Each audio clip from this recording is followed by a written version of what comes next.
this time.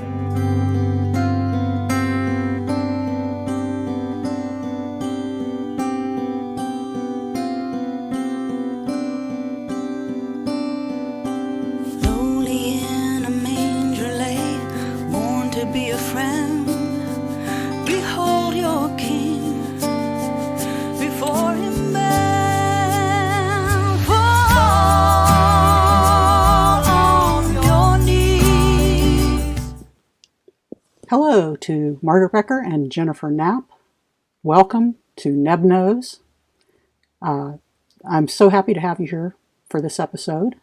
You're in the midst of your Christmas concerts that you're doing coast to coast without leaving your living room, which is great. Now, the interesting thing to me is prior to this pandemic, you had been doing these concerts, so you have a little bit of a jump on this.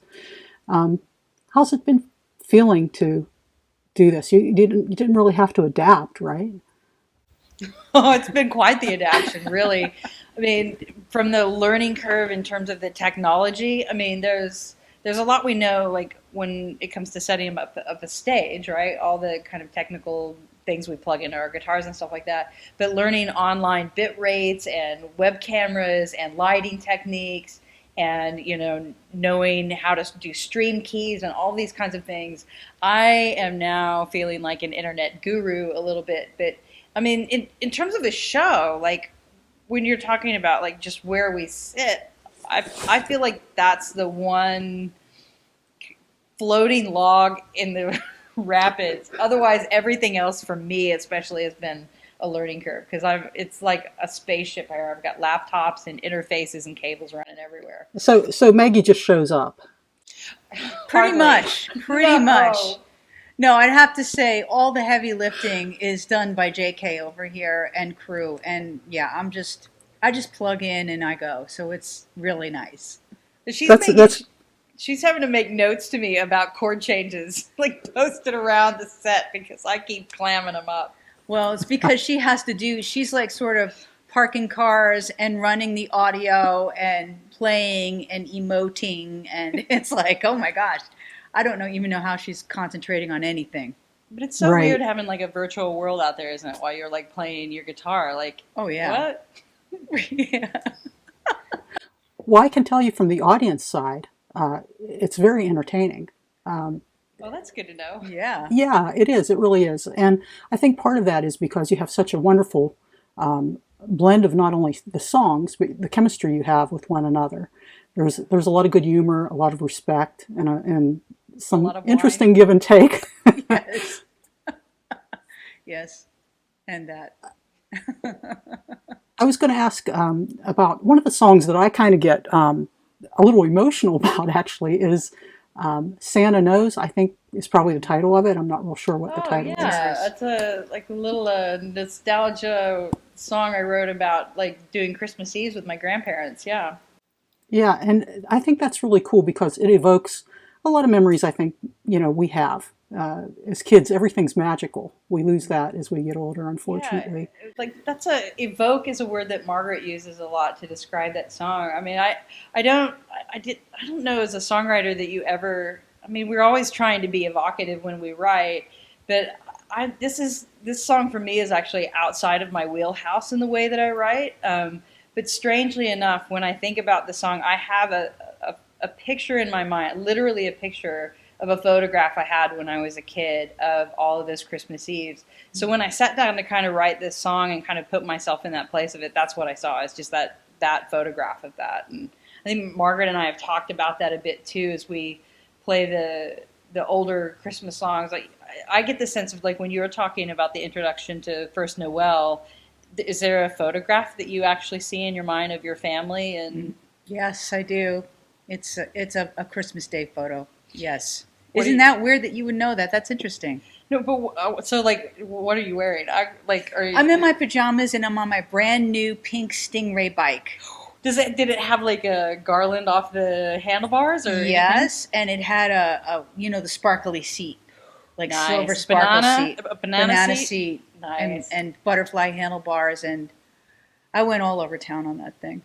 That's so cool. But that to me is like when you have those photographic things, I like it's not the way I usually function, but even the way that you tell that story, I'm like, I know you've got to see a picture in your head. Mm-hmm. That's Yes. fantastic. I want to see you. I got to see that photo now. It's incredible. I think we all need to see that photo. Oh my gosh, I think my photograph is in Australia of me in the onesie. I tell a story about me being in my like red onesie with the like polyester kind of gym jams, but I think all those photographs are in a storage shed in Australia at the moment.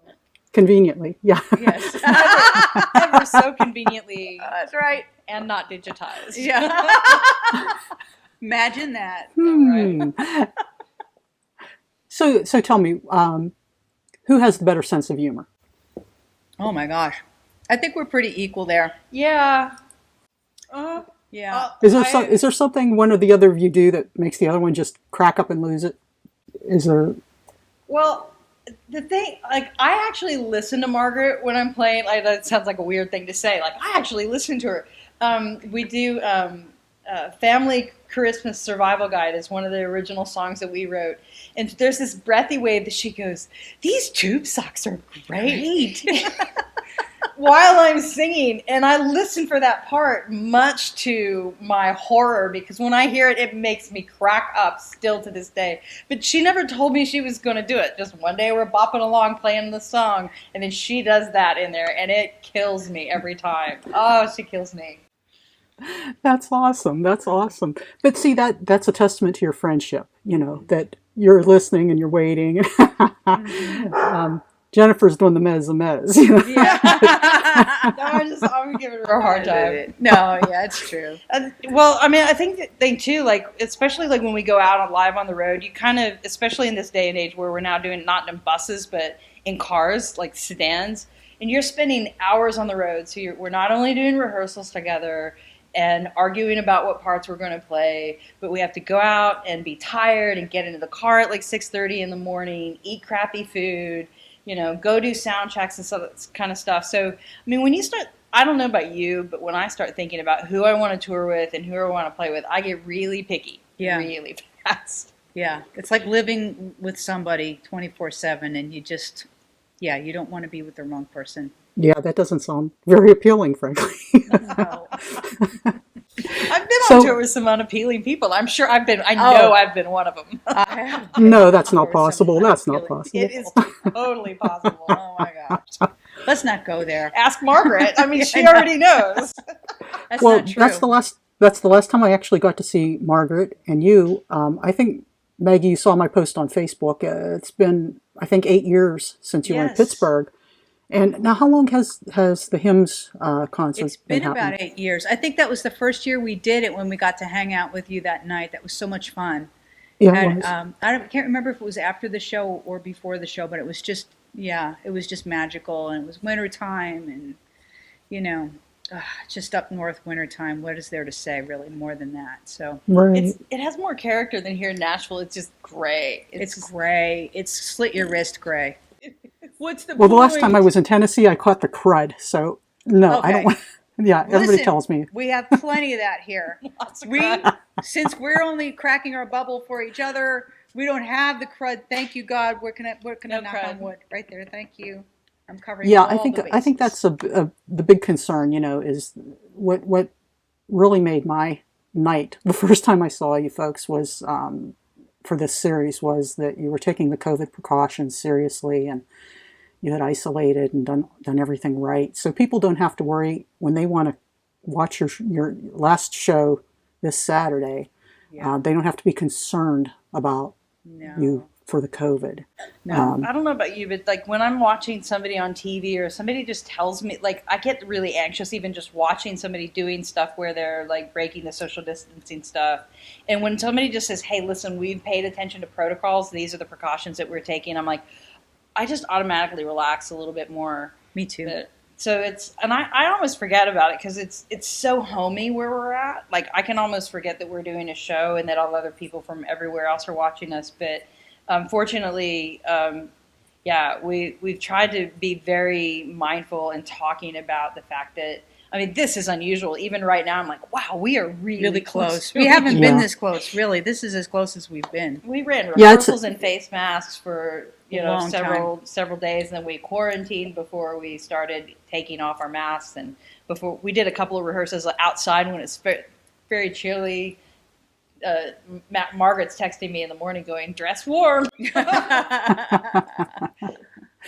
Well, at least you got the rehearsals in before it got too cold for that. Yeah, fair enough. You know, but so let's talk a little bit about Saturday night. That is what, December? Is it The 19th? The 19th. It's the 19th. December and 19th. It's going to be Central Time, 7 p.m.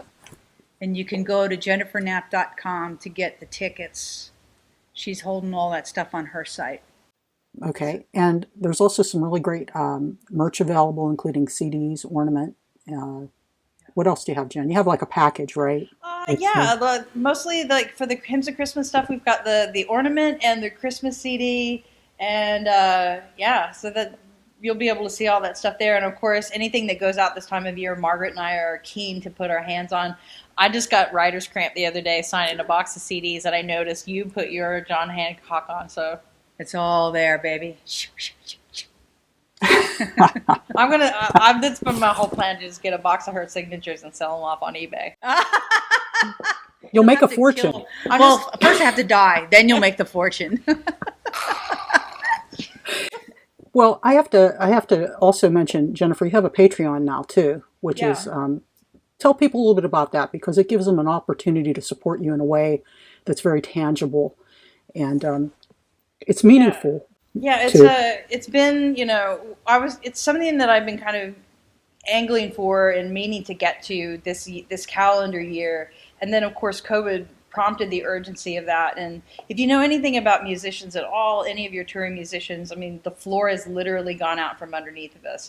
No live touring dates and stuff like that. Obviously, Margaret and I had planned on going out and doing live tours this Christmas. So Patreon's been not just a way of just kind of establishing the community that's financially been supporting me, but we've been able to do a lot of online shows, stay connected, and I mean, anywhere from podcasts to videographers to, all kinds of artists that are relying on their audiences, knowing that we have their just kind of daily support, has been the difference, frankly, with me being able to keep my shingle out this year. So I've been really grateful for it. And had it not been for Patreon, I think that's kind of upped my learning curve so we could do these online shows really without skipping a beat.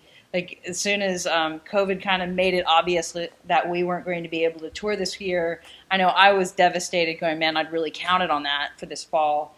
And Maggie, I said to Maggie, well, what do you think about going online? But it was a great idea, especially across the different time zones, because it gives everyone an opportunity to see what's happening. And as I mentioned earlier, it's very entertaining, so nobody's going to be disappointed. I love the blend of traditional hymns, novelty songs, original songs, a few of which are definitely novelty songs. Talk a little bit about the Christmas Survival Guide. That's I like how you updated it, by the way. And, it's a happy update. I already had one person complain to me. So disappointed in imagine. me. Oh, really? Oh, yeah. So disappointed. I'm not hanging out with the right crowd. It's like, you don't know me if you're disappointed, but that's okay. Move on. I have some suggestions for you where you can go. But, and not there. Anyway, but so we try to add something new every year, one or two things new. And a couple of years ago, we got it in us that we were going to redo the 12 Days of Christmas. And which is all fun and games as we're doing it. Like, we cracked each other while we were writing it up. We were upstairs in my studio just laughing and, yeah, that's awesome. Do it. But then when you have to memorize all that. Oh, what a nightmare.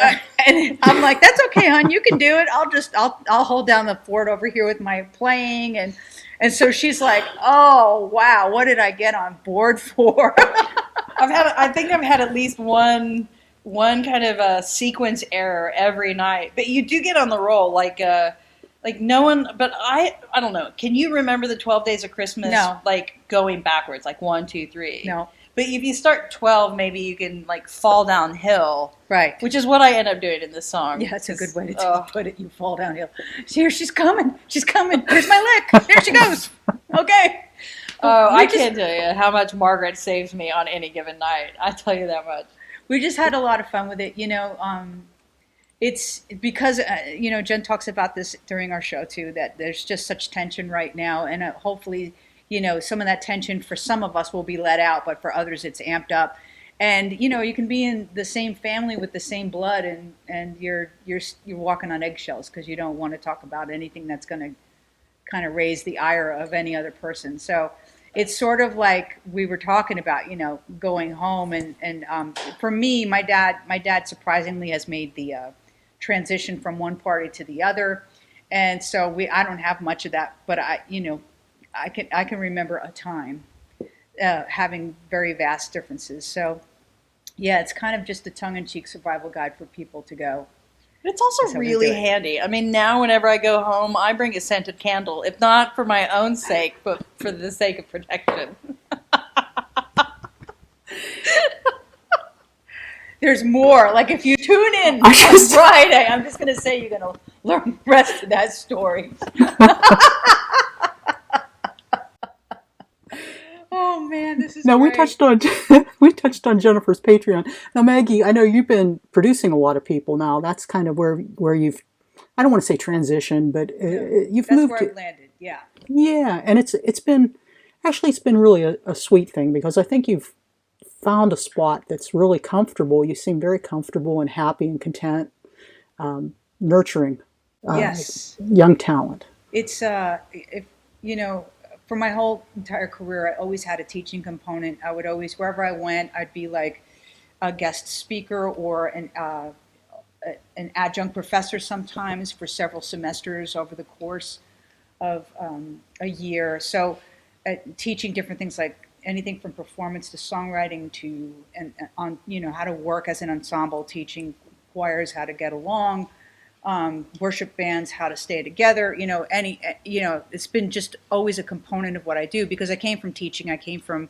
teaching at a private music school. I play clubs at night and then teach at a private music school during the day. So I've always had that in my wheelhouse. But one of the things, towards the end of my sojourn there in CCM, I realized I was just so tired of hearing from me, and that I really wanted to hear from other people, and I wanted to be a part of helping other people find their voice. And that's how I like in the late 90s, I started to get into producing other people, and it's turned out to be just a beautiful fulfillment for me because I get to work with my artists. Like I don't have a demographic. Like I mostly work actually outside of CCM with pop people, and most of them are really young, very young, like in their 20s and below. And I do work with some what I call legacy artists that are older who have like waited their whole lives to be able to put this music together. And they're some of my favorite people I get to work with because they're so grateful for every single thing you can do. And they're surprised when they hear themselves in the environment that we discuss, and I figure out, oh, I know who to call in for that and that and that, and all of a sudden they hear themselves and they're like, whoa, and you're like, yeah, see, you didn't believe it, but it's real, and that's you, and you're amazing. So I just enjoy that because I always love encouraging and empowering people. But I also do other things. I love co-writing, and a lot of times, especially if I meet some, co-writers who want to advance, I do some of that type of instruction and coaching.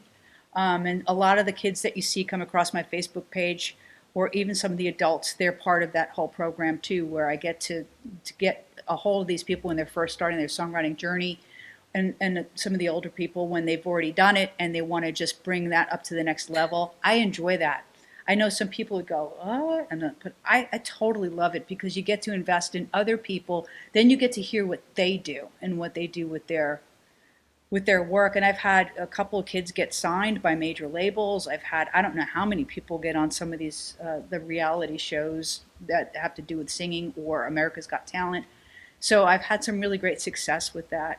At the same time, for me, I just love being a part of the energy of music, and I continue to make my own music. I just don't have anything I feel like I wanted to release yet, or even put out there. So unlike Jen, who's she can churn it right out. I'm more like a little like a butterfly landed. That's a great idea. Let's work on that today. You know what I mean? So Yeah. unlike, Jen is much more disciplined than I am in that area. But yeah, that's where I've been, and I'm really enjoying that. And I'm what right now what I'm working on is dealing. My next things that will come out will deal with mindfulness, because I don't know how anyone, other than myself, is doing it with this COVID thing and all the extraneous pressure that all that's brought on every level. But I know for me, I've started to really engage with that, and I've taken some courses in how to present it, and it's been the thing that's really kind of saved me from going over the edge, is really dealing with mindfulness and meditation, and really plugging into that side of our structure as human beings, and I'm working on some pieces towards that. It's not surprising to me that you've landed in that place, because I think you've always come across as a kind and caring person, and someone who really listens to people. I think that's really sort of your reputation. Besides being a woman of great faith, I think people will say, "Oh, Margaret Becker, she's a really faithful person and is serious about that." So, to be able to communicate that with people is awesome, because ultimately, right, that's where you're in the communication business. I think you find ways to mentor all of that experience. That's a wonderful thing. You're passing on. That's your legacy. And we all hope that we can do that in some shape or form. And you're sitting there with Jennifer Knapp, which is really cool, because Jennifer's such a big fan, and you see it starting to trip down through the generations, and I think that's just a beautiful thing. Yeah, So, and at the same time, thank you so much for that, Rose. All of that I'll take, and I'll treasure it. But I'm a big Jennifer Knapp fan too. I admire her so much for her honesty and her ability to kind of come in a room and take up space, because that's not something that comes easily to women specifically. We're not trained to do that. We're actually discouraged from doing that. We can't own our space, because then we're just too tough, or we're too forward, or whatever the TOO is followed by. But Jennifer Knapp has always owned her space, and I can say that some of the music that has really moved me powerfully, in my what I'd call my middle years, has been music from Jennifer Knapp. So it's a win-win situation with the two of us.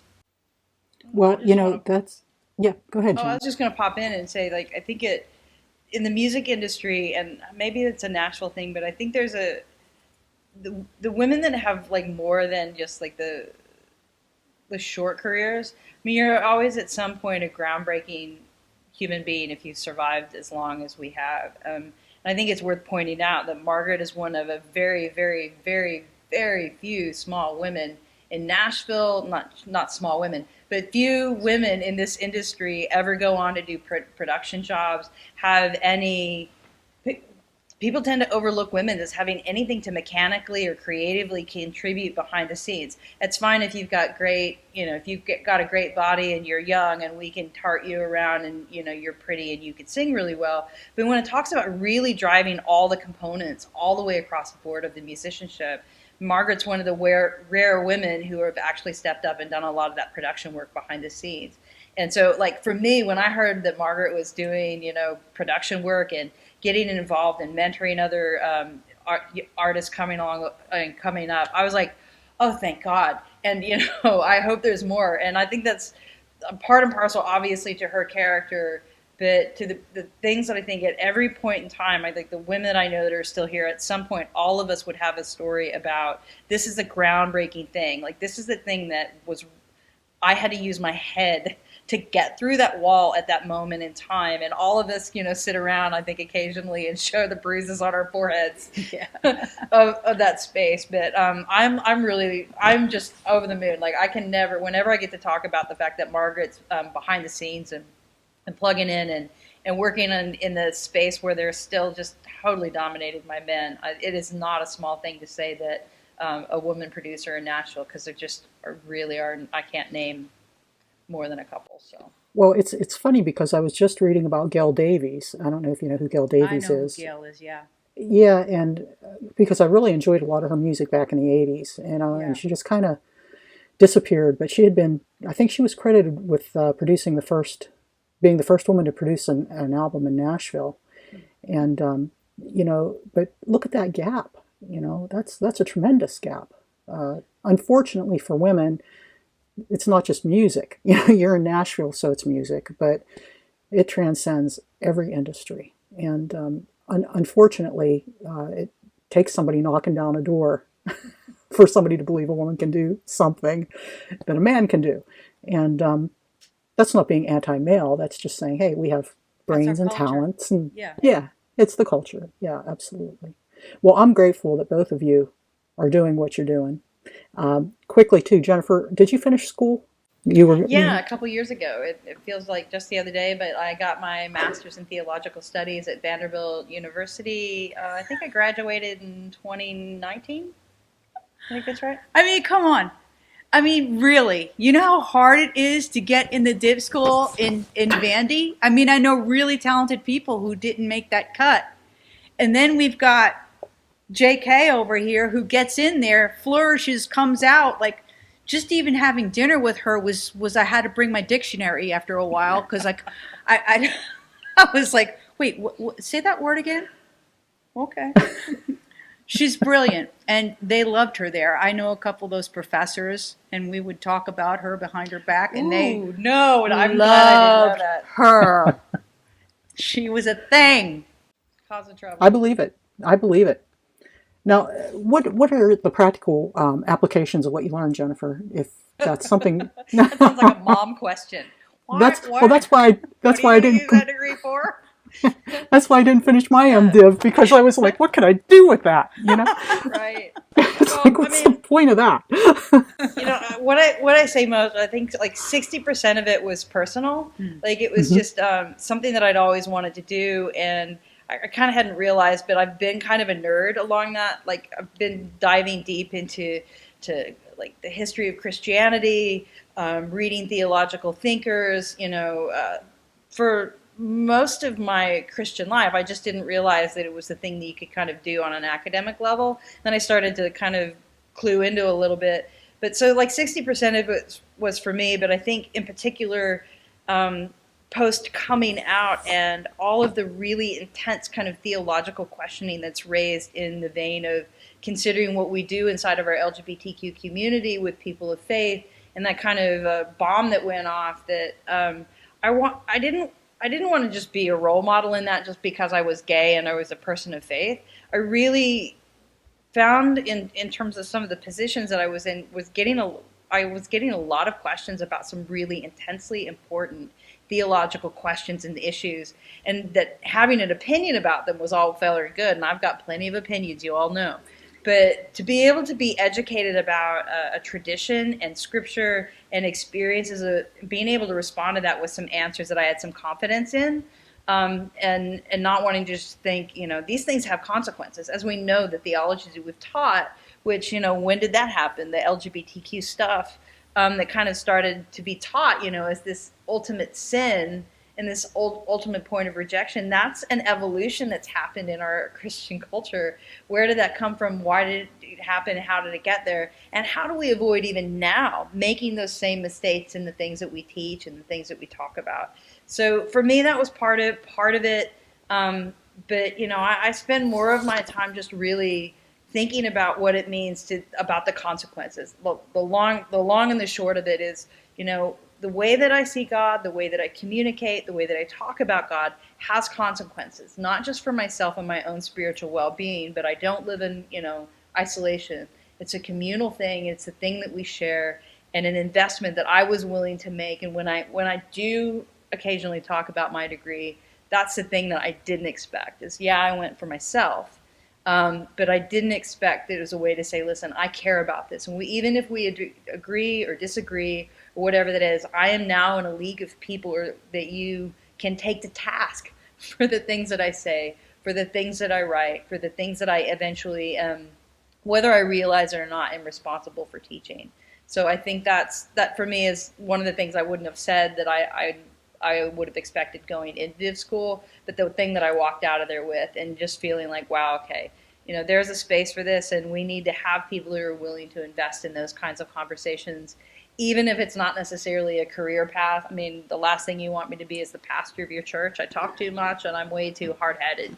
And maybe that makes me a good pastor. I don't know, but I love being opinionated and do that stuff. But the div stuff was an amazing experience, and the last thing I'll say about it is I think still the biggest criticism I would have of most of our everyday Christian life, or the average Christian life, is we actually do have a lack of education about what our faith is.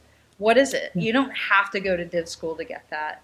We don't understand the history of our own tradition. We don't understand that American Christianity is not the same Christianity that's being experienced in South Africa, in Western Australia, in North Dakota. We all have an amazing diversity of ways of talking about it, experiencing the things that we teach. So being educated about these differences, this diversity, is one thing that all of us can do regardless, is to be able to go, listen, I'm not just going to repeat what everybody else tells me. I'm going to actually learn about my tradition. That's the thing I think that really, that hits me where I live, because I just have this almost abhorrence of American cultural Christianity. I cannot, Maggie knows that I came up in that. The reason I went to it, I was raised in the social gospel, the church that was really active in the community and things of that nature, but I thought I was missing something. And then I hung around because I thought I could change things. You can't, you have to talk to people, and you have to be willing to listen. And when you talk about being mindful, I think we all could use that.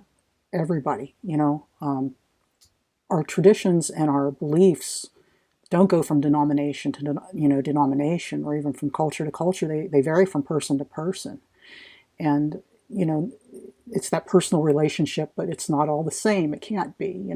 That's impossible.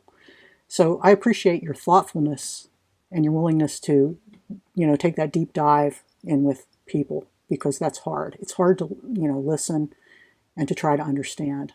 And what I take from what you've said about your schooling, I think you've learned a lot about yourself as well. And that's probably the biggest change that you can make, Well, at any time, no matter what we dive into, what one dives into, I mean, you grow by paying attention to those things. A little bit earlier today, we were Margaret and I were sharing a conversation about gifts, and we were talking about our musical gifts in that response. But Maggie said something that resonated. So like, you got to work at it. You just got to, you may have a natural talent, or you may be able to read well, or you may really get into Christianity or whatever it is. But at the end of the day, if you really care about it, you get to know it.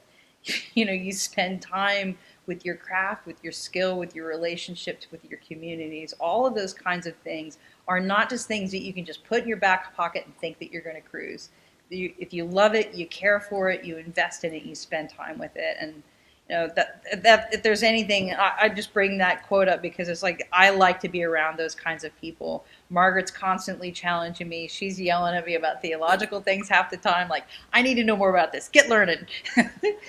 But we do that in a variety of different ways. And it's just a pleasure to be around those kinds of people, and people like Margaret who continue to inspire me in that way. Those are the people who love you and care about you and want to see you prosper and grow and be a better person. They make you sweat, don't they?